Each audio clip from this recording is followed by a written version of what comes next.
Welcome to Fearless with Jason Whitlock. I am Jason Whitlock, your host. Happy Wednesday? Yes, it's Wednesday, September 17th. Thank you so much for joining me. We're here at my home studio. We have a fantastic show planned for you today. We're going to continue to discuss the murder, the assassination of Charlie Kirk. We'll do that at the top of the show with all the new information that's come out in terms of the text message with the full-throated confession. We'll tell you what to think about that. But I'm going to initially zero in on Tucker Carlson, who hosted a long-form discussion yesterday on his platform about Charlie Kirk, and he had Megyn Kelly on. Anyway, Tucker had some very interesting things to say. We want to talk about those things and how the controversy of Christ is the theme we'll be working under. Second half of the show, we'll bring our guy Steve Kim into the discussion and talk about four stories going on in sports. Arch Manning and Danny Cannell had some interesting things to say about Arch Manning and a comparison, an analogy of Arch Manning that is fascinating. John Gruden is rumored to be the next head coach or someone interested in coaching at UCLA. That's fascinating. Molly Qerim has exited First Take and ESPN. That's really fascinating. We touched on this a little bit yesterday. We'll go further into detail today. And then Dave Portnoy and Wake Up Barstool off to a very, very slow start at Fox Sports. And so I'll have some interesting comments about that and what to make of that. Steve Kim will join me in that discussion as well. And that'll be our show. So buckle up, get ready for another fantastic episode of Fearless. And I want to start out by thanking the people at Kindred Harvest for making this show possible. Listen, most of the tea you're drinking, it's total trash. It's loaded with microplastics, heavy metals, and yeah, most of it's coming from China. Big Pharma doesn't care. The Chinese tea industry doesn't care. If it makes you sick, that's good for them. But Kindred Harvest is different. This is an American blend and packed right here in the United States.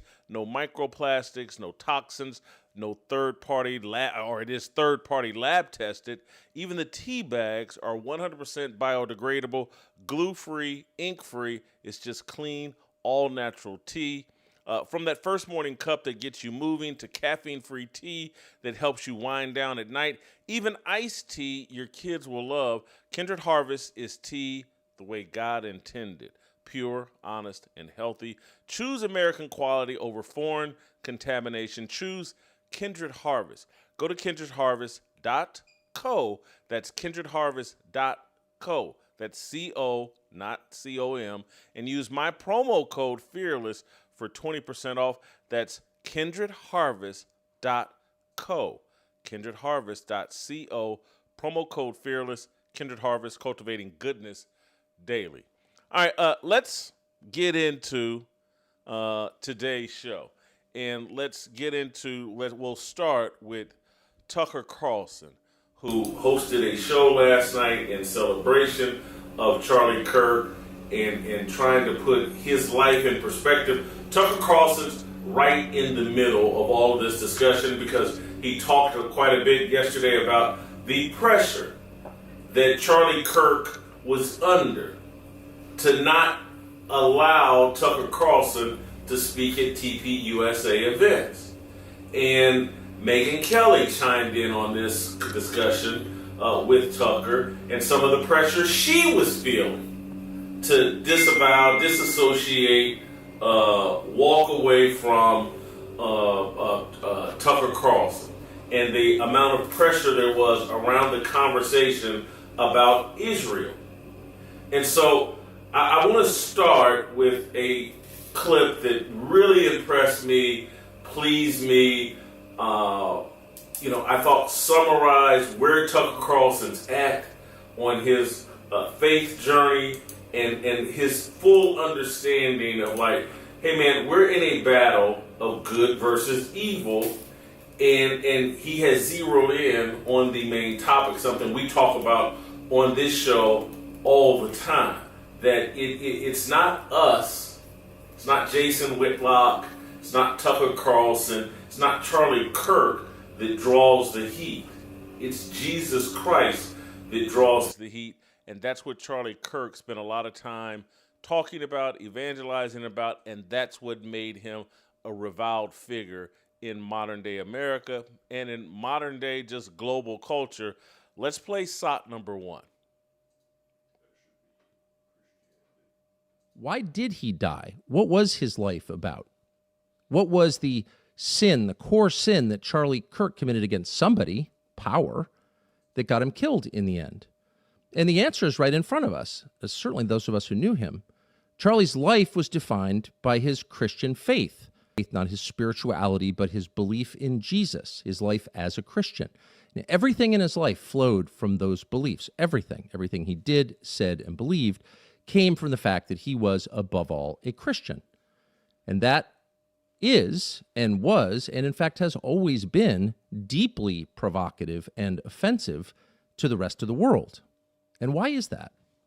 It's worth thinking about it for just a second. Christianity doesn't seem like the kind of religion that would provoke people to anger and violence. In fact, it seems just the opposite. It's the world's most profoundly nonviolent religion, maybe the world's only truly nonviolent religion, a religion based on a man who Christians believe was also God, who, as he was being led away to be tortured to death on made-up charges, scolded one of his disciples for fighting back.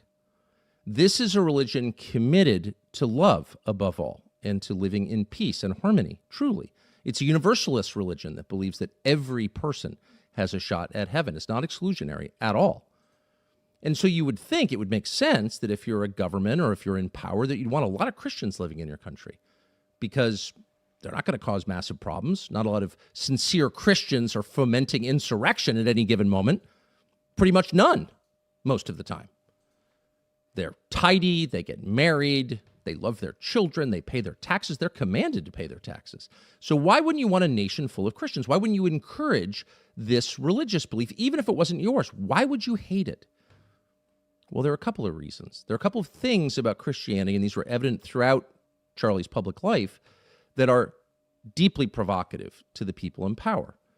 And the first is the insistence that Christianity comes with inherently that you are not God.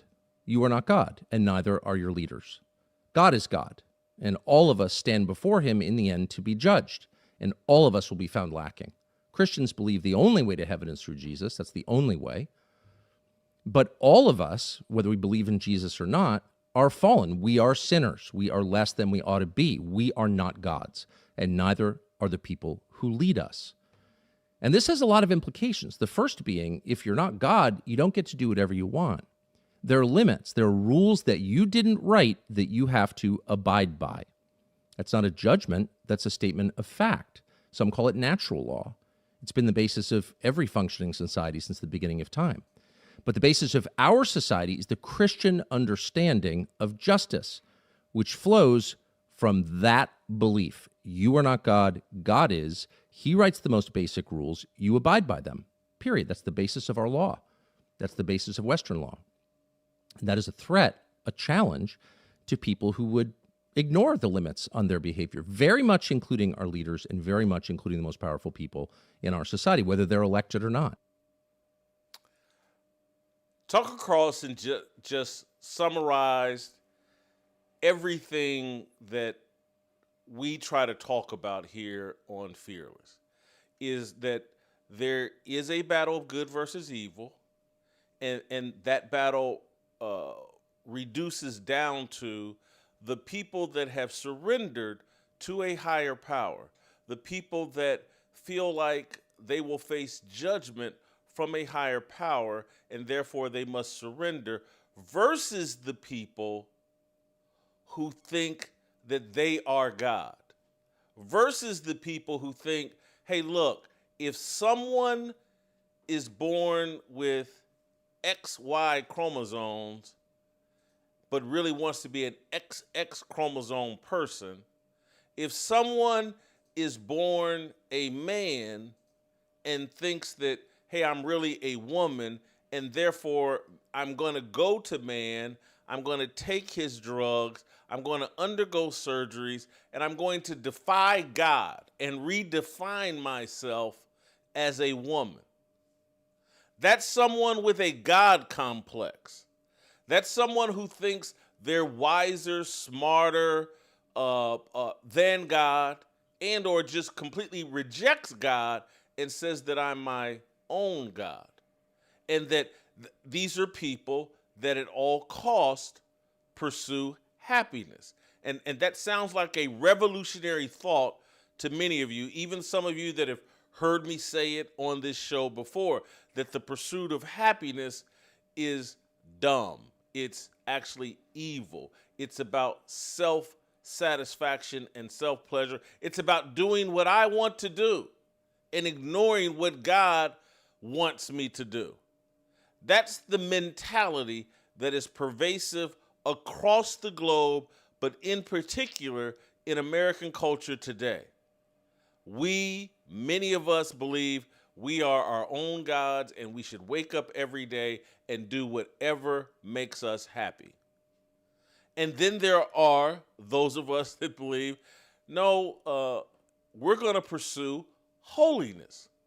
We're going to pursue behaviors. We're going to reject ourselves, deny ourselves these worldly pleasures that put us in opposition to or at odds with God. We're going to deny our lustful, worldly thoughts and surrender to, hey man, we're here for a short time and we're going to pursue holiness, and there are boundaries to our behavior. There are boundaries for what we're supposed to do. And if we honor those boundaries set up by God, set up by Jesus Christ, we are doing actions and taking actions that are pleasing to God and will prepare us for a life in eternity with God. And so Tucker gets it. And that there are, when in Ephesians 6 and 12, and they start talking about principalities and powers in high places and demons in high places, Tucker's laying the groundwork to argue that Charlie Kirk and Tucker Carlson and Megyn Kelly and many others, Dave Smith, the comedian, that they are speaking against and didn't really even know that they were speaking against the powers and principalities controlled by wickedness in high places. And so when you start questioning Benjamin Netanyahu, and people have made Benjamin Netanyahu an idol, and people have made Israel an idol, there's a lot of blowback for that. And there are people very critical of Candace Owens, very critical of Tucker Carlson, very critical of Megyn Kelly right now, very quietly, that are like, how dare these people? We have invested money in these people. They've been given all the worldly rewards, incredible popularity, incredible wealth. Why are they rejecting that to start speaking this kind of truth? And that's because there is an awakening going on. There is a revival going on. And Tucker Carlson, we're watching it in real time. We're watching someone be transformed by the word of God. And this is a lifelong transformation. And Tucker's really in the early stages of this transformation. But these people, from Tucker to Candace to Megyn Kelly to Dave Smith to whoever, all these people that are in the crosshairs, they've come to the realization with the assassination of Charlie Kirk. It's like, oh, this is real. The consequences, the stakes, the controversy that goes along with support of Jesus Christ, it can cost you your life. And so many people are sitting on the outside that aren't in these crosshairs, and they're judging the behavior of Tucker Carlson and Candace Owens and others because they're not facing these types of consequences and they can't understand that these guys have gone in self-protection mode while putting themselves in more danger. That's what real courage is. It's like when, your wife and kids or your spouse, your husband and kids come to you and say, hey, Charlie Kirk was assassinated. Why was that? Daddy, mommy, is your job that dangerous?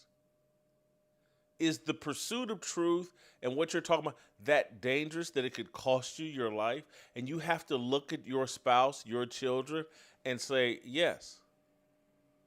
And I must do this if my country is going to survive and if I'm going to experience the salvation promised by Jesus Christ. I can't run from this. I can't be a coward of this. I have to deny myself and sacrifice for your future so that you can grow up in an America that protects your religious freedom, your freedom of speech, your just freedom, your God-given rights. If I don't lay my life on the line, if I don't continue to question the wicked powers in high places, in government, your future isn't safe. And if it costs me my life, listen, when those men in World War I and World War II, when they went and stormed beaches in foreign countries, when the people in the Civil War risked their lives, they knew exactly what they were doing.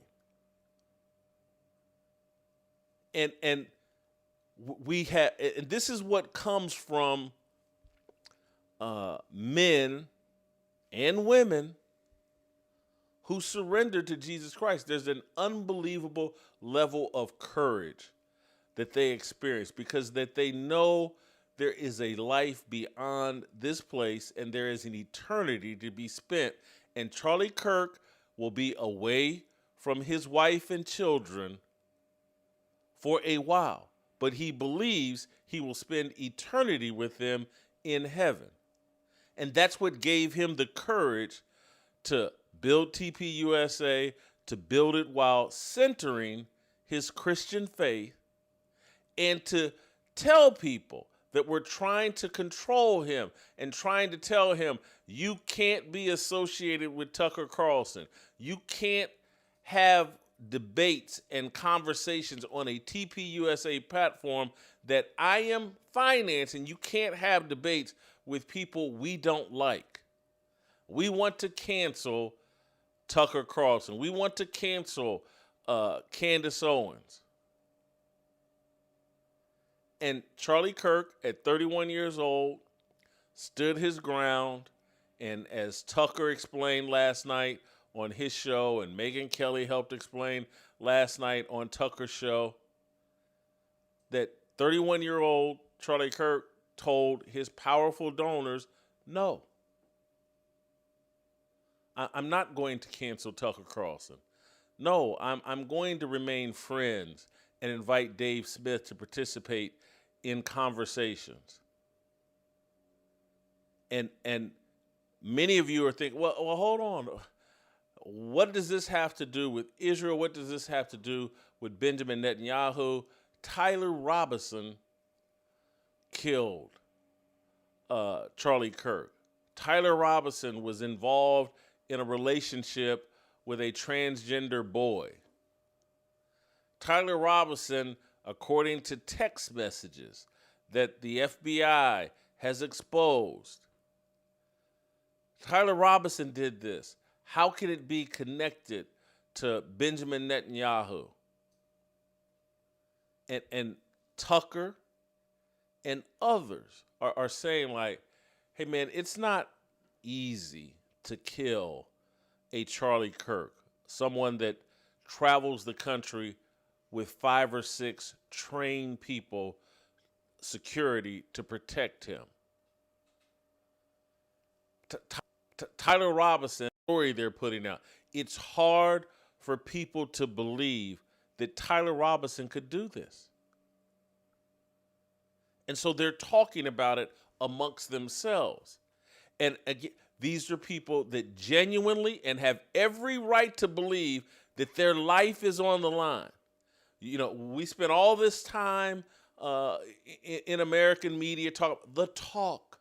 You know, black people have to have the talk about the police killing them. Well, content creators, journalists that pursue truth, uncomfortable truths that piss off the power structure, they have to have a talk with themselves and their families. They understand fully the danger that they're putting themselves in.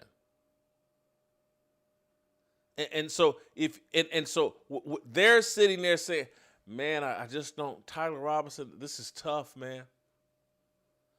Some 22-year-old kid came to an event on a college campus with cameras everywhere, climbed up on a building 200 yards away, and shot and killed Charlie Kirk.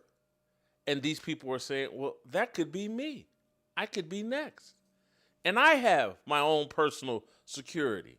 And I'm very precautious. And just some random kid from 200 yards away with all these cameras and all this security can pull this off. It's difficult for them to believe.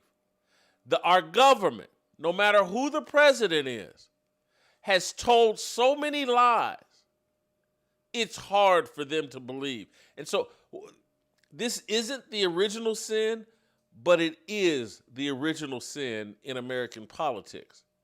The poorly explained assassination of John Kennedy in 1963.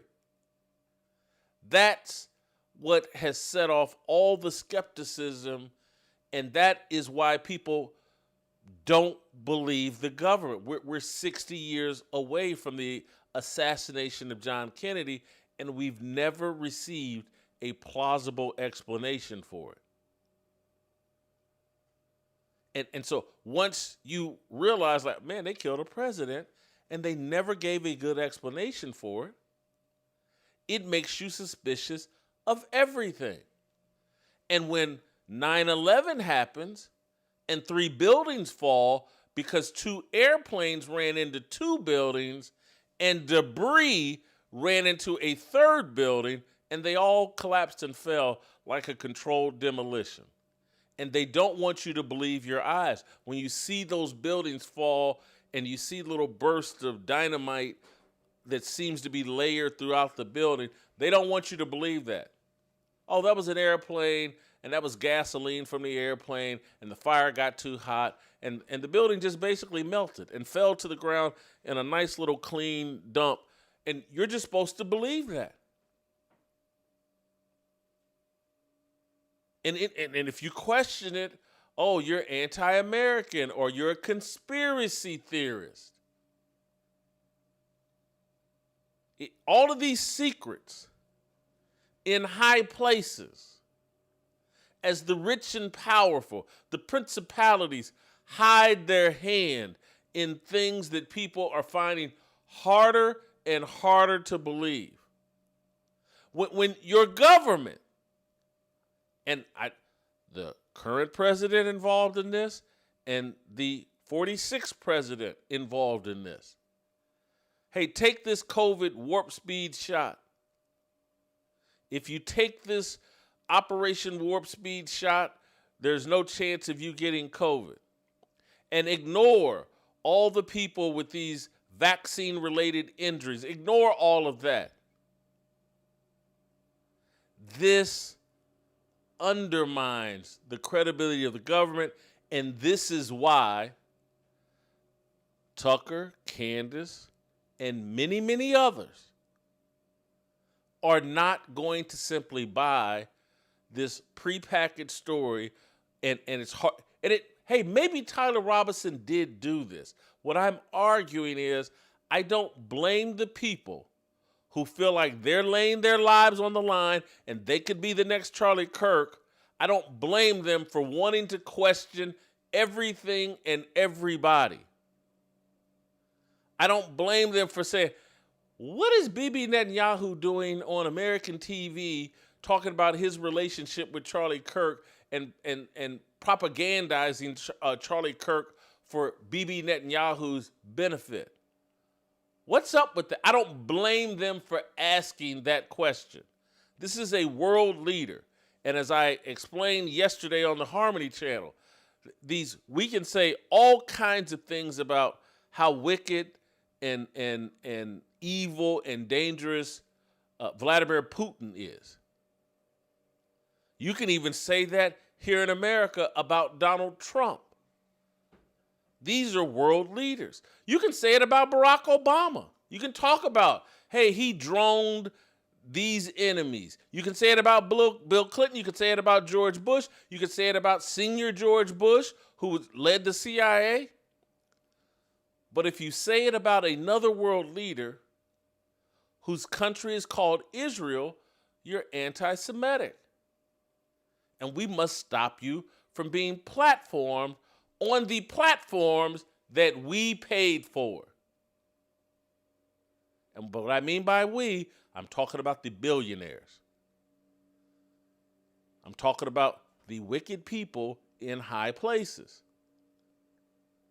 And so here's Tucker Carlson further explaining his point of view and talking about Charlie in Israel. This is about a 4-minute clip, but I just want to play it. I want to play Tucker in context. These are very complex and dangerous issues, and so I chose to go on the fatter side. And so here's Tucker Carlson. Let's play SOT 2. And I said, probably not going to talk about that. I'm not going to torture you. I know your donors hate this when I say that. And also Epstein was in the news, and it was clear to me that, Epstein's probably not like a Mossad agent or something, but Epstein clearly had contact with Israeli intelligence and American intelligence and French intelligence, but the only one you're not allowed to talk about is Israeli intelligence. But it seemed true to me, and I had done some work on that, and I knew a bunch of people pretty close to that story. So I thought that. And I said that to Charlie, and I said, but I'm not going to say that because I don't want to make your donors mad. I know it's just going to be like an endless flurry of text telling you to stop or you're going to lose a bunch of funding. And he looked at me, I'll never forget it, and said, go all the way. Do it. Go all the way. I said, man, a lot of things I can talk about. I don't need to talk about that. And he said, do it. So I did it. By the way, I think that conversation, he had a mic on, and so did I. It probably exists somewhere on somebody's server, but that's, I think, a faithful rendition of what he said. And by the way, I'm not trying to blame him for my remarks. You can agree or disagree with those remarks, but I'm saying this only because I was shocked and sickened by the reaction of the ghoulish and really repulsive reaction of the Prime Minister of Israel, Benjamin Netanyahu, to Charlie's death. Basically made it all about him and all about his country, immediately trying to take the energy, the sadness, the grief that people felt over Charlie's murder and redirect it towards support for whatever project he's involved in. And by the way, Benjamin Netanyahu is not the same as the nation of Israel at all. Bibi is despised by many people in Israel, and if you know people who live there, you know that that's true. There are huge divisions within the Israeli government. I mean, there are certain parts of the intel world in Israel that do not support some things that Benjamin Netanyahu has done recently. So it's not the same as attacking Israel, attacking Bibi, but I don't think I've ever seen anything lower than his attempt to hijack Charlie's memory and use it for his own political ends, particularly because what he said was completely untrue. Charlie didn't hate Jews. He loved Jews. He had tons of friends who were Jews. He loved the state of Israel. He loved going there. He did not like Bibi Netanyahu, and he said that to me many times, and he said it to people around him many times. He felt that Bibi Netanyahu was a very destructive force. He was appalled by what was happening in Gaza.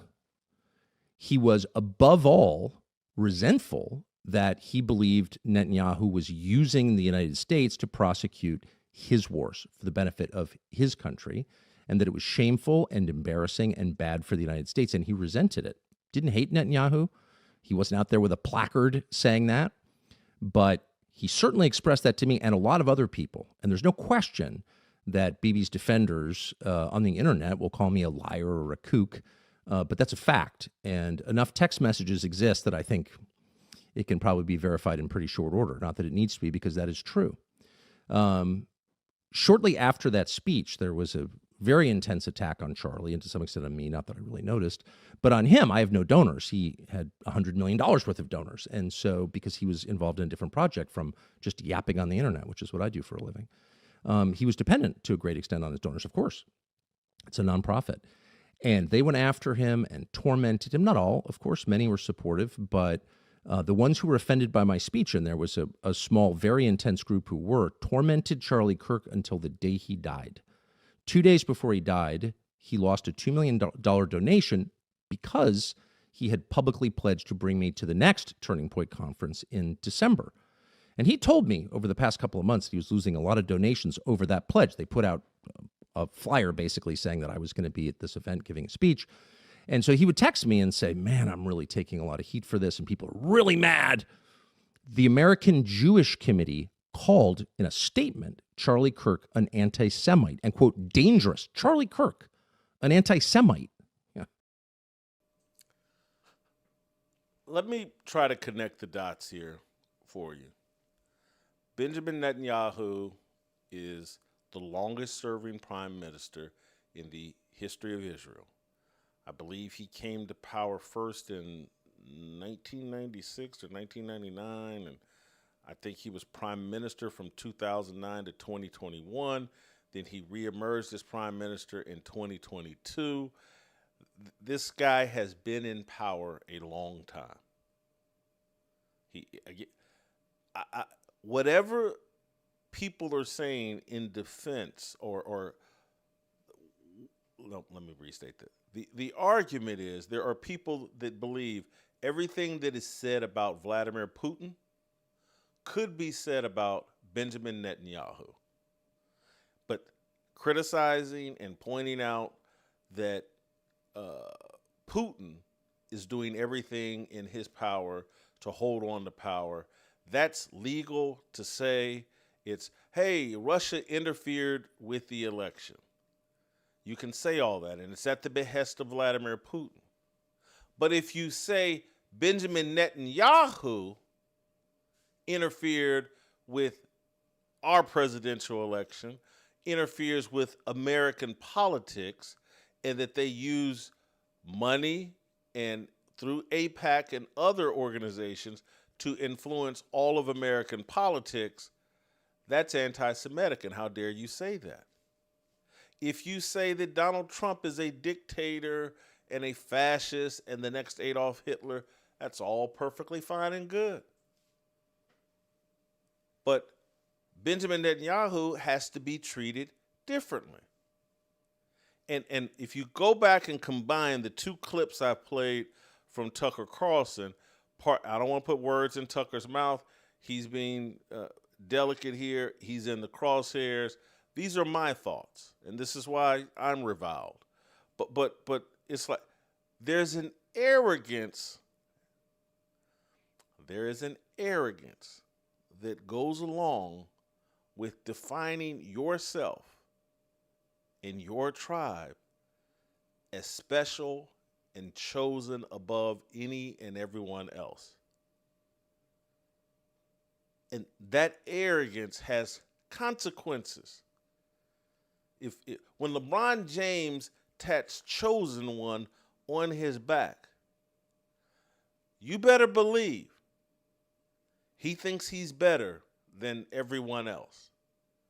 You better believe there's a reason why he runs around with a king crown or whatever, and he wants a special level of treatment.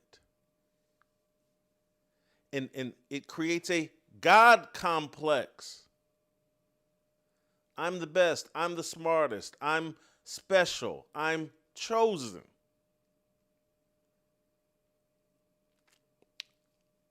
Those of us that are Christians, we believe just the opposite. Those of us that are serious, I'm a wretched man in need of a Savior. Holy cow, without Jesus Christ, I am nothing. I am a unrepentant sinner without Jesus Christ. I'm a threat to myself and any and everybody because I am an idiot without Jesus Christ. That's serious Christians believe that I'm nothing. I'm incapable of accomplishing anything positive without Jesus Christ. And so there, as I explained yesterday on Harmony, there is a spiritual war going on. All of this has religious connotations. People are reverting to their factory settings. And some of this, we see the chaos and we see the tragedy of Charlie Kirk's death. But if you look with a mature eye, you also see the revival of people starting to figure out what's really, really important, what really defines me. And it's my faith. Your identity is your religious faith, your country, and your language. And so once everybody reverses like, man, my religious faith actually defines me, then you start evaluating or perhaps reevaluating. Hey, what's consistent? Is there other religions that are consistent, can work alongside or work in partnership with my religious faith? And I'm just, people are asking this question, and people are asking like, if I am telling myself as a Christian that I'm nothing without Jesus Christ, and there are other faiths telling me, hey, you're special and you're chosen, how far can this allyship go? And that's why there's this big debate about Genesis 12:3. And these questions have to be asked, have to be answered, have to be wrestled with. And they're very difficult. And there's money tied to these questions. And if you're listening to Tucker Carlson, if you're listening to Candace Owens, you can write them off as, oh, they're evil. Or you can wrestle with the questions that they're putting in front of you. Who are you? What do you really believe? And if you really believe what you say you believe, you must answer these questions. And answering these questions and following up on the answer to this question, it may cost you your money. It may cost you your life. And there's a controversy that goes along with serving Jesus Christ. Charlie Kirk, you've listened to the secular mainstream media. Charlie Kirk's controversial. Well, what makes him controversial? His surrender to the things taught in the Bible. Oh, he's controversial. He's against gay marriage. That's not controversy. He's biblical. Oh, he's controversial. He doesn't think that we should set aside a group of people based on skin color and set up a special set of rules for them and call it DEI and show them preference in education, in jobs, in any and everything. Because Charlie Kirk believes we're all image bearers, and Charlie Kirk believes that people with darker skin than him could do the exact same thing that he did. Charlie Kirk was not a racist. He was someone that believed that we were all image bearers of Jesus Christ and we were all capable of accomplishing great things on this planet, on this earth. And the people that reject that and say, hey, there are special groups of us that deserve special treatment. Because don't you know what our ancestors went through? Haven't you heard about slavery and Jim Crow and the Holocaust? Don't you know that that makes us special and we have to be treated differently than everybody else? And that we don't have to adhere to the things in the Bible. We can be our own gods. We can make up our own rules. We can manipulate Christianity to serve us rather than to have it serve Jesus Christ and the kingdom. I'm sure many of you, I want to make a final point about Tucker and Candace and Dave Smith. And I said this, I believe, on Monday. I'm not sure if I said it on air. I think I said it privately. Like when I watched Candace Owens' first video, I started telling people like, hey man, this thing where she said something about, hey, I'll release the text messages. That's a calculated statement. That's not a crazy woman just out here saying any and everything. I was like, she's like saying, I'm gonna play this to the bus. And if y'all question what I'm saying, I will release the text messages that back up what I'm saying about Charlie Kirk and my relationship with him. And I started telling people in private on Monday, and I could pull TJ Moe in this, I could bring people that I was saying this to. And so what has happened? Dave Smith did a podcast yesterday where he revealed text messages between himself and Charlie Kirk that backed up his point of view. Dave Smith revealed text messages that after he had that knockdown, drag out argument with the Douglas Murray guy on the Joe Rogan podcast, he revealed a text message from Charlie Kirk that congratulated Dave Smith on how well he handled himself during that Douglas Murray argument about Israel and Palestine and Winston Churchill and World War II. And Charlie Kirk said, hey, look, I'm on the pro-Israel side of this, but I have to agree and acknowledge you did a great job in the discussion, and we really don't disagree about much. And so when I heard Candace Owens mention text messages, and then I think she said in there, hey, and I encourage others, and she may have called Dave Smith and Tucker Carlson out by name. And if you just listen to those clips I just played you about Tucker Carlson, he mentioned text messages. Hey, you can go to text messages to back me up on this, Charlie Kirk. And Candace Owens on Monday was talking about, hey, look, I'm sure there's a microphone, there's recordings of what Charlie Kirk said to Tucker Carlson before they were walking up on stage because they were mic'd. And here we are a few days later, and Tucker Carlson is saying, hey, I was mic'd up. Here's what was said. I'm sure there's evidence of this.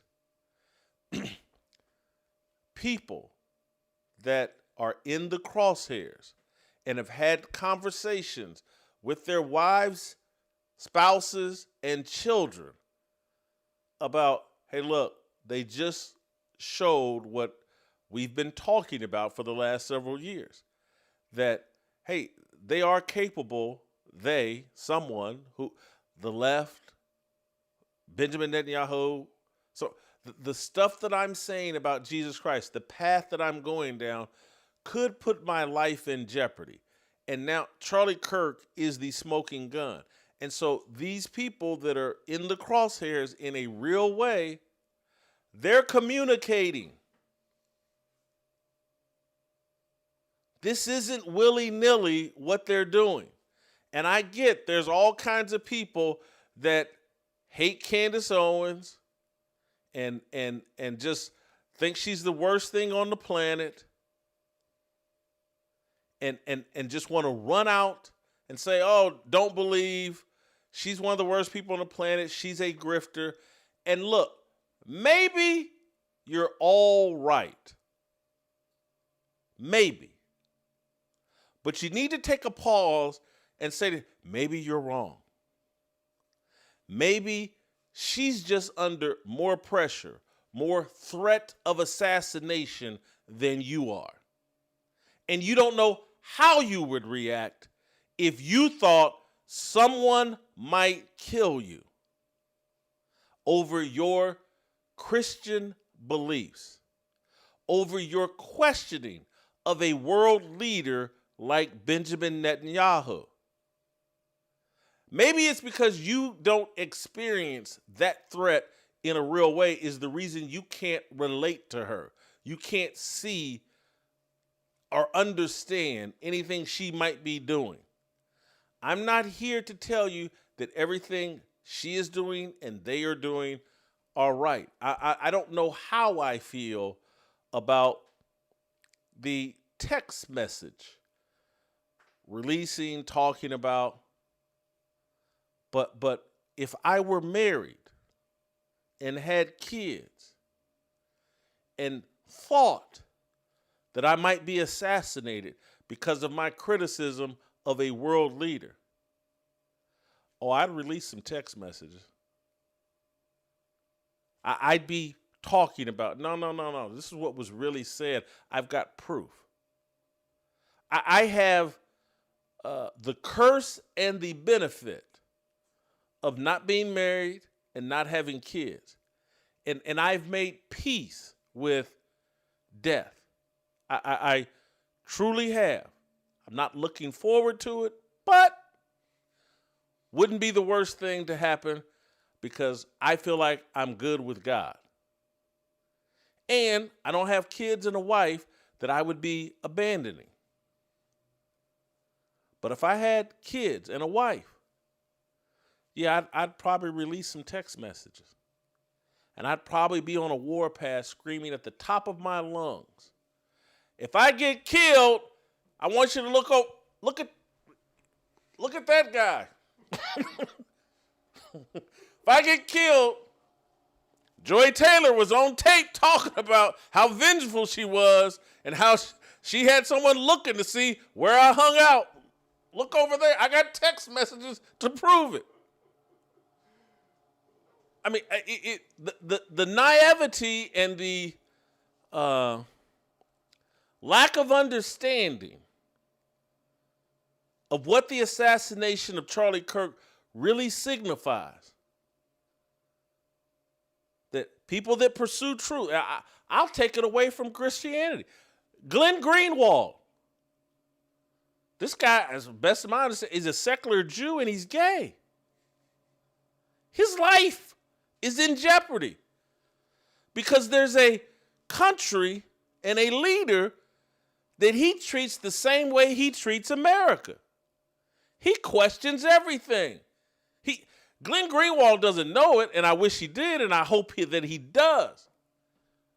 Glenn Greenwald is meant to be a Christian. He's got all he loves the truth. Now, he's rejecting it, but he loves it, and he pursues it. And he says incredibly disruptive things about powerful people. And his life is on the line. And he knows it. And he soldiers on. And so, for those of you that are living in the comfort of, well, I'm not really on the radar, let me go ahead and take some pot shots at Candace and Tucker and all these other people that they're on the radar. And this isn't some bold accusation, but like these people understand at a very high level, like when you hire security and to make sure that little idiots like Tyler Robinson can't kill you. And then when you get killed anyway, you go, well, it can't be Tyler Robinson. Did you see these text messages? The FBI is saying that Tyler Robinson and his transgender boyfriend exchange. These aren't rocket scientists. These aren't professional hitmen. This is a little confused kid. Because Matt Walsh made a great point. You know, people have looked at these text message exchange that the FBI authorities have sent out, and they've been like, man, this ain't real. Did ChatGPT write this? I mean, they gave away the whole game. And he's going to all these careful measures to make sure he didn't get caught, but he puts everything in text message, a full-blown confession in text message.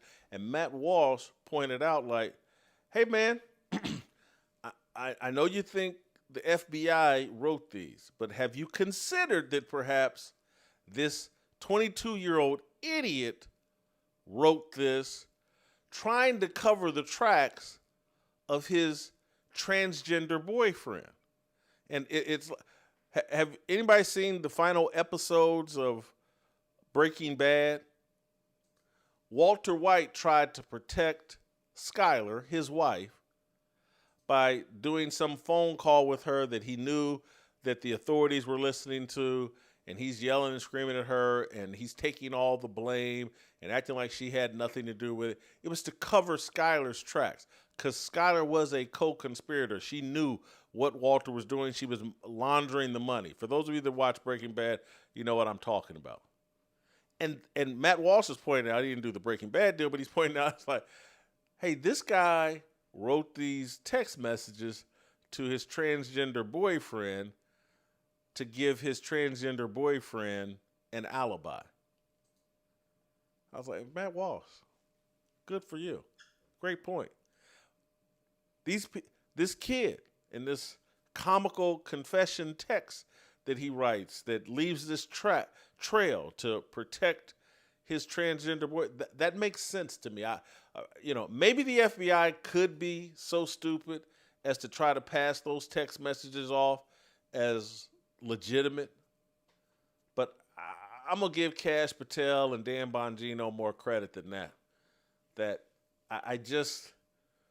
seems like an idiot kid trying to cover the tracks of another idiot kid. Idiots.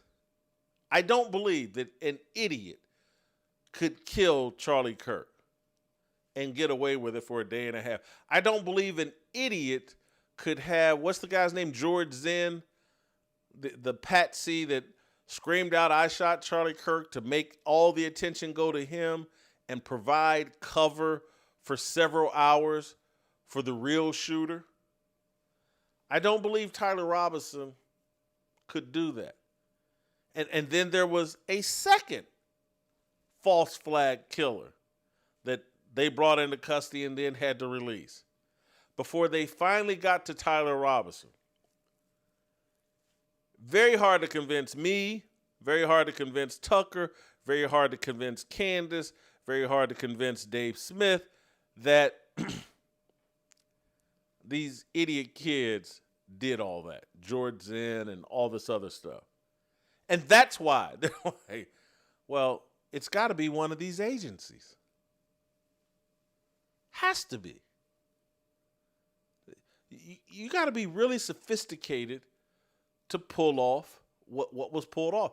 This is what they think, and I don't blame them for thinking that. When let's say Charlie Kirk spends $1 million a year on his security, or $500,000, $500,000 worth of money on your security year round, that should keep the Tyler Robinsons at bay. And Tucker and Candace, hey, man, we spend $500,000 on security. And, we don't think a Tyler Robinson should be able to kill us. We may not have enough protection from these intelligence agencies, CIA, Mossad, whatever, but we spend enough to make sure that Tyler Robinson can't kill us. So I don't blame them for their paranoia. I don't blame them for letting off smoke screens. They're basically shouting, if I get killed, don't think some idiot did it. That's what they're doing. And you would be doing the same if you were in their shoes. And if you had a true understanding, when Tucker Carlson goes from CNN Crossfire and the little bow tie and CIA father and an establishment shill to the most disruptive force in American media history, and that is what has happened. That platform he built at Fox Sports and the pivot that he took, and the reason why I'm talking about it, because I was a part of it. When he was on Fox News and he started having me on to talk about Jesus Christ. And he knew exactly what he was doing. He knew, man, they don't want me talking about Jesus Christ on this network. So I'm going to bring Whitlock on and let him do it. And I'm going to somewhat pretend. I didn't know he was going to say that. I didn't know he was going to read scripture. I didn't, but the audience loves him. And then when he started acknowledging, like, man, Whitlock pulled the scales off my eyes. And then I look up on September 16th, 2025, and this man's opening his show saying, Charlie Kirk, man, it wasn't him. It was Jesus Christ they're out to kill. And it's Charlie Kirk was out here standing on Jesus Christ, and that's what got him killed. I wanted to break down in tears. Look at my boy. And I don't mean that in any sort of arrogant way. But I love the direction Tucker Carlson has chosen. I respect Tucker Carlson. He's got a wife and kids. And he's standing out there boldly, knowing the consequences for talking about Jesus Christ. And pointing people to Jesus Christ and helping them understand. Quit looking at the right-left dynamic. Quit looking at the black-white dynamic. Look at religious worldviews. This is a battle of religious ideology. This is a battle between good and evil. This is a battle between truth and lies. This is a battle between those that have surrendered to Jesus, and that's what this country has been about. It was built for people that wanted to surrender to Jesus Christ. And they've taken it, and they've flown in immigrants from all over the world that have no interest in surrendering to Jesus Christ, have hostility towards Jesus Christ, have hostility towards the very, and I'm sorry for saying it, but it's just factual, the very white people that made this country the envy of the world, that made this country where Somalians want to move to, but we hate those people. You hate the tree, but love the fruit. I'm not brilliant. I just sit around and think about God and think about analogies that make it make sense. And so every time you've heard me talk about these Negroes that love white women, love the fruit but hate the tree, I'm really talking about something bigger. They love the fruit of Jesus Christ. They love the fruit of what Christianity produces, but they hate Christianity.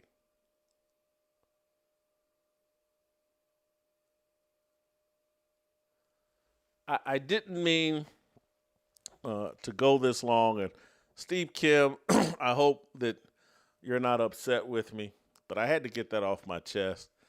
And we will take a break, come back, lighten up the conversation with a little sports talk with Steve Kim. Next. Wait, want a statue honoring your heroic life sacrifice? No problem. How about a 21-night riot salute organized by Antifa and Black Lives Matter? Anti-Hero has you covered, and it can all be yours. Plus, 66.6% of the money we negotiate from the city, you can now rest in power knowing that your death financially benefited your biological mother and estranged father, boosted CNN and MSNBC TV ratings, justified nationwide looting, and most importantly, secured votes for the Democratic Party. Plus, you can rest easy knowing you have helped finish paying Al Sharpton's back taxes and the mortgage on my summer home at Martha's Vineyard. To get your complete legacy makeover, call now at 1-800-ANTI-HERO. That's 1-800-ANTI-HERO. Call now. All right, welcome back. I want to thank another one of our fabulous sponsors for today's show.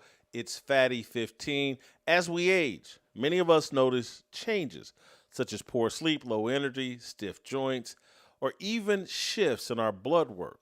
Healthy aging really comes down to protecting our cells, because when our cells age, our bodies age too. That's why I want to tell you about Fatty 15, a breakthrough supplement featuring C15, the first new essential fatty acid discovered in more than 90 years. Over 100 studies show that C15 strengthens cells, slows biological aging, and protects against something called cellular fragility syndrome. This newly identified nutritional deficiency may affect up to 1 in 3 people worldwide. Without enough C15, cells become fragile and break down faster. Fatty 15 delivers pure, bioavailable C15 to repair cell damage, protect against future breakdown, and support critical functions like sleep, regulation, brain health, liver function, and joint health. In fact, 72% of users report benefits within 16 weeks, from deeper sleep to healthier skin, hair, and nails. Fatty 15 is vegan, science-backed, award-winning, and offers 3 times more cellular benefits than omega-3. Plus, it comes in a reusable glass bamboo jar with refill packs shipped to your door. Fatty 15 is on a mission to optimize your C15 levels to help support your long-term health and wellness, especially as you age. You can get an additional 15% off their 90-day subscription starter kit by going to fatty15.com/fearless and use the promo code FEARLESS at checkout. Thank you, Fatty 15, for making today's shows possible. Now, let's move on to our guy, Steve Kim. And Steve, I want to start with Arch Manning and something that Danny Cannell had to say about Arch Manning that I found fascinating. Let's play the clip. There's almost like a Markelle Fultz, Ben Simmons. There's almost like a Markelle Fultz, Ben Simmons. She abruptly something resigned going on as the where host those guys of the show. were all everything they were supposed to be. There's almost like a Markelle Fultz, Ben Simmons. Something going on where those guys were all everything they were supposed to be, incredible, and then something happened, and it's mostly mental. Where I was wondering how Arch Manning would handle the hysteria that was around him. And he downplayed everything. But to me, this is very much a quarterback, which his confidence is completely shot. And I feel like it's impacting his mechanics, which is the similarity I would compare to both of those guys. Because at one time, their mechanics looked good. At one time, they could make the shots. We've seen Arch make all the throws. And even there were times in that game when he had a couple of nice throws, but there are way too many stretches where it is as in Sark was trying to get his confidence up by calling easy routes, quick hitches, crossing routes, and he was missing them. There is something, this is a greater problem that Sark has 1 week to figure out, and I don't know if you can solve it in 1 week. He has got to get Arch to play more free. Steve, I think that's fascinating. And particularly when I think about Steve Sarkisian, when he was asked about Arch grimacing when he threw, and he was like, "Who said that? Did Arch tell you that?" And the guy said, "No, you can just kind of see it." It sounds to me like Steve Sarkisian knows that this is between the ears more than it is anything physical with Arch Manning. Yeah, Jason, I go back about, 5-6 weeks ago, SEC Media Day. So I'm watching it, and it's amazing the reception that Arch got as he walked in. I mean, he got treated like the Beatles, Michael Jackson, and Tim Tebow after he won the Heisman. And I'm thinking to myself, this guy has started 2 games. And whether he has the yips now or not, that's something we don't know psychologically. But Jason, here's the bad part, and I do feel bad for Arch. In the middle of that 0 for 10 stretch against UTEP, he heard boos. So at this point now, the golden child has now become almost like this symbol for why aren't we dominating? I mean, think about this, Jason. Not only was Arch Manning listed among the top 3 quarterbacks, top 3 overall players, Texas was rated no worse than the second best team in the country. And now you get the sense they're going to lose a few games here. They have Sam Houston coming up. Then they get to the heart of the SEC. This is the reality, Jason. Whatever is broken with Arch Manning cannot be fixed till the offseason, if ever. What do you think about Cannell's theory, though, that he's Ben Simmons? Because Ben Simmons had a lot of talent, and it does seem like the pressure, the hype, the anxiety he hasn't been able to handle, and he's never been able to fix his offensive game. I've never seen it applied to football, but I think Danny Cannell may be on to something. Maybe, but at least Ben Simmons, I know he spent 1 year at LSU, and we all knew he did not want to pull the trigger on jump shots. At least he was kind of good, though. I mean, they didn't make the tournament, but he showed enough that you thought, okay, this could be a bigger version of Jason Kidd, and he could develop some sort of shot from the perimeter that would keep teams honest. It never happened. And then it turned out the guy had no work ethic, didn't want to play. I think that's a different set of issues. Problem with Arch was I've talked to people that work in the recruiting field for college football. They had questions about Arch Manning's level of competition in New Orleans. He did not play that many other Division I athletes, and there was a belief, no one was really allowed to say it for whatever reason, that if his name was Arch Smith, he basically would have been your normal everyday 4-star. That being a Manning in football is like being a Kennedy in politics. It means something. But Arch Manning, when I look at him, I talked to some people like Coach JB, and I said, Coach, do you think there's something wrong with this throwing motion? He actually does think that there's an issue with the shoulder or pec area. Kurt Benkert, who spent 5 years in the National Football League, he now is a football content creator. He said after the first game, he came out and he said very boldly, I think there's something physically wrong with Arch Manning. So, Jason, I have a question for you. Do you think the way Sarkisian reacted to that question last week where he said, well, I don't know what type of faces you make while you're on the can, I don't know if that answer actually helped Arch. No, but it to me, it answered the question. Steve Sarkisian doesn't think it's physical. You know, because if it's physical, I don't think the Mannings let him go out there and play. And this is where I think I'm going to say it more impolitely, or maybe this is what Danny hadn't considered and thought of as it relates to this mental hiccup. When you're playing at a private school, playing a bunch of private schools, suburban kids, I've seen kids at the high school and even collegiate level, oh, I look out here and 70% of these kids are black kids, and of that 70%, they're from the hood, black kids, and they wet their pants. It's like playing out there in suburban basketball and blah, blah, blah, and the next thing you know, you're out there playing with a bunch of black dudes tatted up. You're playing against a bunch of city kids. I've seen that bring out the best in some suburban kids, and I've seen it bring out the worst in some suburban kids. Yeah, that's the story of Larry Bird. They said the reason why Larry Bird was so good is that I believe that when he was growing up, he used to play with a lot of older black men at one of the jobs he had. And in the beginning, It was tough, but he understood one thing. I better learn how to arc my shot. I better learn how to fade away, and I better make great usage of ball fakes because I'm not really that fast. But it said it advanced his game. And he was probably the one guy that was never intimidated by black players by the time he got to college and to the NBA. I think there's a theory to be said because, look, I watched some Arch Manning highlights when he was at Newman. A lot of Asian kids. A lot of Asian kids, Jason. A lot of poor little Timmies, as Coach Hayes would say. Poor little Timmies.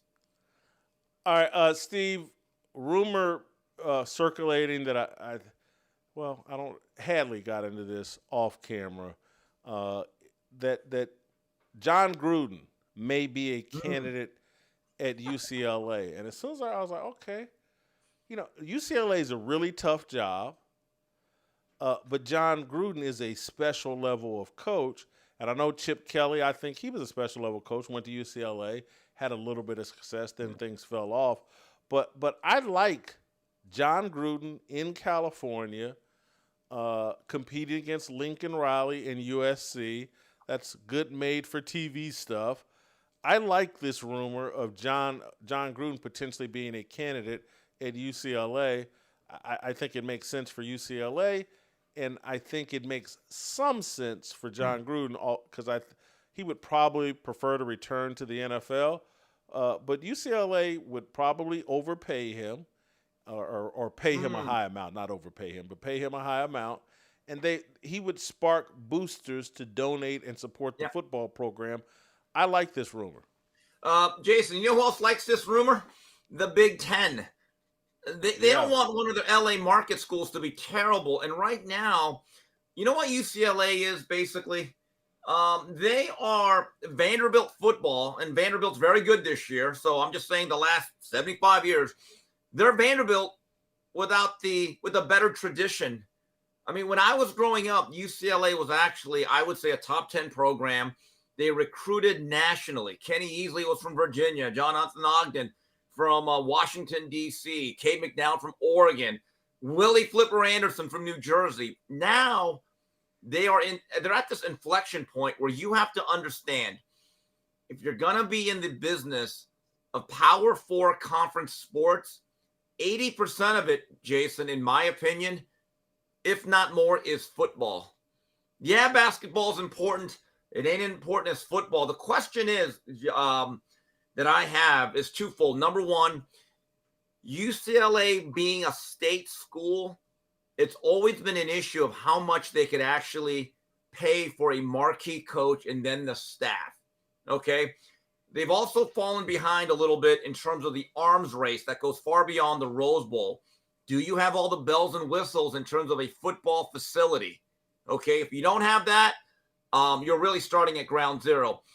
The other thing is, if I'm John Gruden or any other coach that wants this job or is in the running, you got to have some guts, in my opinion, Jason. Say, excuse me, I want the job, but how bad do you want to play football? What's my NIL package? Who are the boosters I can count on? What is my collective? Okay, and what are you going to do about the facilities? And I'd end it like this. I better not have a university embarrassing my football program. That is the reality of 2025 college football. John Gruden is the type of person, back when John Wooden was dominating college basketball, Sam Gilbert didn't mind spending money, and they had the greatest basketball dynasty. Yeah. Out in L.A., there's some UCLA grads that are billionaires, and there are UCLA supporters that are billionaires. John Gruden is the type of guy that could bring those billionaires to the table who would be willing to finance the football program, you would think. Yeah, Sam Gilbert was under the table. The NIL now, in theory, is over the table, but you got to be in the game. And I just think, to me, that the thing with UCLA I thought was interesting is when they got thrown into this whole Big Ten expansion, I thought they would be impacted more negatively than USC for one reason. USC has always prioritized football. It means something to the very culture of that whole university, right? UCLA, I'll be honest with you, talk to graduates who really study this. They believe that they lost the balance between wanting to be a world-class economic or educational institution, which they are, but at the same time, to be good at sports, it takes investment and commitment, and you have to be willing to bend once in a while in terms of your admissions. See, and that's where they kind of lost their way a little bit, and now they're at this point, Jason. I look at this game against Northwestern, right? Northwestern, if they do not beat them, Jason, they might go 0-12. They're not going to be favored in any other game. And by the way, speaking of Northwestern, they are in the process of building this like $800 million stadium. They are, again, investing into football because they understand the new landscape. And I want to go back to Vanderbilt. Vanderbilt suddenly is a real player. So my view is, and along with a lot of other Bruin fans, is, hey, if Vanderbilt can be good in football, Northwestern's making an investment, why can't we do the same with our tradition? No question about that. Good stuff. I want to move to some media stuff. I think we'll start with Molly Qerim. Ooh, she's out of She, yesterday when we talked, we knew that she was leaving, but we didn't know she was leaving like immediately, which is an indication that, man, this thing's a bit more complicated than just they couldn't settle on the money. It just seems more seriously. She's off the show now. ESPN put out a statement. Stephen A. Smith had something to say. Let's play Stephen A. Smith, and then we'll react. Last night, she abruptly resigned as the host of the show. And to say that I'm quite sad about it is an understatement. Molly is a friend. Molly is a coworker. Molly is somebody that I have leaned on many occasions in the past, as she has done when it comes to me. We've been partners on the show for the last 10 years. And a lot of times some of these things happen and it's just uncomfortable to see. The details, quite frankly, are none of y'all business. But it's not as if I know all the details. It was a contract negotiation that was going on. ESPN certainly did not want to lose her. But in the end, she made a decision to walk away from the show effective immediately. As you see from her Instagram post, that story is for her to tell. Do I have an idea? Of course I do. Am I going to share it with you? No. Because again, that's her story to tell. So let me start the speculation. When I heard that it was immediate, I was like, oh, she must already have a job lined up. Mm-hmm. And the job that she has lined up must be some sort of competitor to ESPN. Mm-hmm. And so that made me, is she going to Fox Sports? Is Amazon Prime going to put together Molly Qerim and Max Kellerman and someone else and do their version of First Take? Is she going to host one of these league shows on one of these Amazon or Netflix or whatever, and ESPN, all right, so you're going to do that, we're going to let you go immediately. The other thing I thought, Steve, was when you pay Stephen A. Smith $20 million, that means, okay, well, whoever his co-host is, they're going to want an exorbitant amount of money. And so she may have been making $2.5 million, $3 million as the host. Well, when Stephen A. is sitting there making 20, well, maybe now she wants to make 10. And maybe ESPN will, oh, we'll pay you 5, Molly. And then on the same day, Malika Andrews gets a new contract, or it gets announced. And I'm sure Molly said, well, they paid Malika this. Mina Kimes is making nearly $2 million for cluttering up a football show. I just when Stephen A. sits atop and you're paying him $20 million, it just raises everyone else's expectations and frustrations.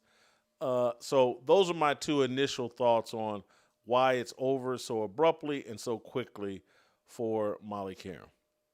Jason, I actually watched that whole video clip of Stephen A. Smith. I just thought it was funny. It ain't none of y'all business. It was a contract negotiation. Well, so that was about the money. Thanks, Stephen. Thanks for cluing it. It's always about the money, though. It's like in boxing. Why didn't this fight happen? Easy. There wasn't enough money. Seriously. Like, even if you think you can't win that fight, you pay a guy enough money, they're going to try their best, but they want that money. So it's obviously the money matters. And I do think you make a good point. Most people have a rational thought process. Okay, if he's the alpha, everyone else has a place. But there is a belief that, hey, if you elevate your pay scale and I'm only going to get 30% of what you're getting as the star, guess what? My 30% has to elevate with whatever you're getting. I kind of do understand that. And Jason, I was a little bit stunned because we talked about the whole Molly Qerim situation in the morning. We're thinking, okay, it's going to play out and there's going to be a grand farewell, celebration show, goodbye. And she just Dear John'd him. She said, out. I was like, wow. So obviously this is pretty obvious. At least from Molly's point of view, I don't think it was the most amicable split. Well, let's remember, wasn't it just last week Stephen A. was on air bragging about the people he stood up for to get paid and how many, Cam, I did it for Shannon Sharp and I did it for this person and that person. And when I look at the abrupt, like, I'm not coming into work tomorrow, that also is like, maybe there's pointing a finger at Stephen A. Smith. Yeah. I mean, you can play it out to the end of the year and move on to your next deal. But when you don't come in, it makes me think maybe Stephen A. is a part of her frustration. Well, part of that clip of Stephen A. Smith yesterday that dealt with this subject, he went on this diatribe about how everyone has a boss, that everyone has someone that they have to be accountable for, and no one's ever completely free. I thought that was a kind of an interesting segue that he had in terms of the Molly Qerim situation. And now that you say it, I'm thinking, are those two things connected? That maybe Stephen A. says, hey, I have great value. She's our point guard. I'm comfortable with her. Maybe the higher up said, hey, look, Stephen A., you got the money. The budget is the budget. And maybe, this is just a theory, just my opinion, maybe he wanted Molly Qerim to get extra money. But again, it's not his money. It's not his budget. Final thought. I don't know if you saw this. I missed it last week. Haven't thought, but I have been wondering about, hey, how's that Wake Up Barstool show doing on Fox Sports? Oh, it's on. And I just happened to run into last week, I think Awful Announcing printed a story, others printed a story, that in the first week of that show, they never eclipsed 20,000 viewers. They got 20, 13, 13, and 20. I think Craig Carton was doing those type numbers. I think the facility was doing better numbers than that. And I'm not saying this as a diss of Barstool Sports and Dave Portnoy. I'm saying it as the reality. What a lot of these television executives are going to have to wrap their brains around is that the internet and YouTube. Yeah. And so it's not the same as mainstream TV. And just because something works on the internet doesn't mean it's going to work on mainstream TV. There are elevated expectations for mainstream TV. There's a level of professionalism. There's a level of conversation that people expect. When you go to the internet, profanity and ignorance rule. It's literally, people tell me all the time, man, I wish you cursed more often. Mm-hmm. That's what people want from the internet. And so I make this analogy. It's just like the internet, YouTube, what we're on right now, it prefers pornography. Mainstream television prefers R-rated content. You know, you don't get full nude scenes. You know, the cursing is tamped down. It's more professional. The quality is elevated. The acting is elevated. But on the internet, yeah, put on some raw porn. And so I draw this analogy. It's like, I used to say this all the time about TV. That's like inviting someone into your home. So I watch this TV show. You kind of want to like them. You want them to represent some good values and all that, because I'm inviting you into my home. On your laptop and on your cell phone, that's something you do in secret, in private. And your expectations lower and your expectations of raunchiness elevate. And so I'll give you this analogy. You can call someone's house and they'll say, or call their cell phone and they'll say, hey, let me call you right back. I'm watching The Sopranos. No one ever says, hey, let me call you right back. I'm watching some porn. They don't say it, because porn is something you do in secret on your laptop and on your cell phone. It's not something you do on your big screen TV in your house, unless, you know, you got to be a real freak. But anyway, that's the difference. Dave Portnoy is a pornographer, and I say that not to disparage him. Pat McAfee, there's a reason why he's having incredible internet success, but his television ratings are pretty flat and stale. There's the difference between the two disciplines. Yeah, in your scenario, the latter, I think most people just wouldn't answer the phone or just say, look, I'm busy, to be honest. Or so I've been told. But anyway, you ever had a great hamburger? It's like, wow, what a hamburger. Double patty, special sauce, little onions, a little mustard. I'm more of a French mustard guy, Grey Poupon. You're like, wow. Doesn't belong at a steakhouse, though. Like when you go to a steakhouse, you want a porterhouse, New York cut, you want something from calamari. You don't necessarily want fries, right? It's a burger. A burger belongs in a burger joint. But when you go to steakhouse, one of those fancy ones you go to all the time, you want something different. I think that's what it is. I give Barstool credit. They've made it. They have a great business. It's the American dream. It's capitalism. But again, the stoolies, as they call them, right? They're following is a dedicated group. I don't want to call them a cult, but it's a fan following that goes with them. But I'm not so sure shows of that nature, if you put it on a mainstream network, would play to middle America. What's that old saying? Does it play in Peoria? I'm with you, Jason. I believe there are some successful, high-quality, great shows that I watch on YouTube, and I know it just would not work on any real mainstream network. And listen, this, like, Portnoy to me on Big Noon Kickoff isn't going to translate. I'm not saying this to disparage. I'm sincerely not trying to trigger Dave, but who knows? I wouldn't blame him for getting triggered, because I'm gonna say he's Ron Jeremy, and a lot of people know that name, but they don't want to see him on mainstream TV. And Dave Portnoy, from the gambling to the profanity to,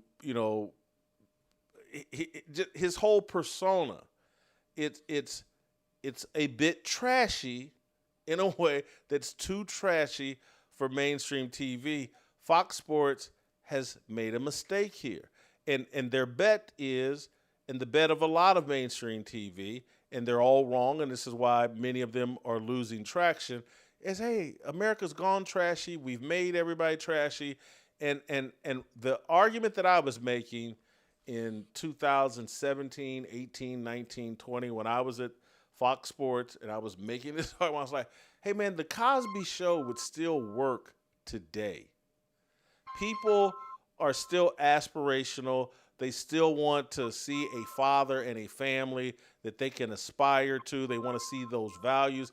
That's the kind of show you invite into your home and have on your big screen TV, and everybody can walk in and out of the living room and not be offended by the show. And that's what we were doing on Speak for Yourself. Everything on that show was modeled basically after a Cosby Show type vibe. And people loved it. And it's and I'm sorry for saying it because people will hear me as like I'm just reminiscing about the good old days, or I'm trying to point my finger at Fox and say, you were wrong. They were definitely wrong. Our show was growing, but it just didn't fit the model that they wanted. They wanted more buffoonery because they think that's what works, and it just doesn't. It works on the internet, but not on mainstream TV. I'll go further with that analogy because I was a connoisseur. So with your panelists, you guys became a different world. Think about it. Yes. No, literally. That was Hillman. Right. College. And what we did is we made guys that, everybody played up on that show. We had Steven Jackson and Matt Barnes and these idiots on the show, but they brought a whole different sensibility and a whole different performance because, hey, man, this Marcellus is from the Ivy Leagues. Jason Whitlock is an accomplished journalist. And there's an expectation that we're going to have to speak in complete sentences and not curse and not say stupid stuff because Whitlock will check us right here on the air if we say something stupid. And then by the time you added in Darnell, who played me and Marcellus's little brother, basically, and then Uncle Jimmy at the end just to make people laugh, and he's the old crazy uncle of the family, blah, blah, blah. It was working. It was growing. It was going to build a real audience. Nothing, and I'm about to get myself in real trouble, but this is just factual. Nothing on FS1 has ever built a real audience. Never. And they poured so much money into Undisputed. They should be embarrassed with the ratings we got 250,000 viewers. After all that promotion on Fox NFL Sunday and all that, I would have been embarrassed that if the years of promotion, that's the best that I could do. And Colin Cowherd does a very nice radio show and, taps out around 150, 170,000 viewers a day. I don't even think they're doing that consistently now. When I went and looked up the Barstool deal, they don't even allow people to write about the real numbers. On the days they gave specific numbers for Barstool Wake Up, and then they said, and Cowherd and First Things First both did over 100,000 because they don't want to tell you the truth. And I'm rambling. I'm going to make one final point. It's like these rating stories are all controlled. And I say that by the WNBA spent all of last year, every weekend, telling us about their TV ratings because of Caitlin Clark. Yeah, that's disappeared. Caitlin Clark disappears. Not just the rate, but they don't even talk about it. They just played playoff games on Sunday. We're sitting here on Wednesday. No one knows what the ratings are. Hold on. No one cares. It was the biggest story in sports. Oh, the ratings. Now they play games and just no one talks about it. No one asks a question about it. All of this media is controlled. All of our Andrew Marchand, Richard Dice, they're all told what to write about, what to focus on. And now that Caitlin Clark's not there, hey, let's don't talk about the WNBA ratings. Let's act like they're not even televised. They're in the playoffs. I know. I'm going to go Jim Moore. Playoffs? You kidding me? Playoffs. Now, one last thing. I was just thinking about the whole different world to speak for yourself. I'm going to have to think about who'd be Whitley, who'd be Freddie. Uncle Jimmy would have been the guy that ran the diner, the older gentleman. He would have been that guy. Everyone else, I don't know if you'd be Dwayne Wayne. I don't know who'd be Ron. I mean, I got Marcellus is too big to be Ron. I'll be honest with you. I want to wrap it up with this. You know how you said that you didn't want to get Dave Portnoy triggered? Yeah. When you compared him to Ron Jeremy? Yeah. Triggered. Oh, he's triggered now. You did it. You did it. Ron Jeremy, man. They're in the same tribe. I don't know. He shouldn't be triggered. I'm just... Anyway, thank you, Steve. I've gotten myself in a bunch of trouble today. Hope you guys enjoyed it. We'll play some tomorrow, and we'll see you tomorrow.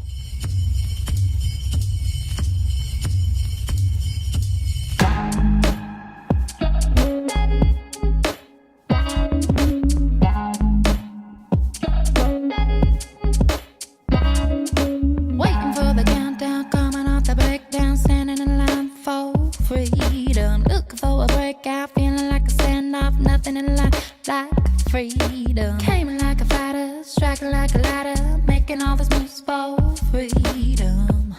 I want freedom. No negotiation, my sister, no relation. We all just wanna have freedom. Sitting on a corner, never been alone.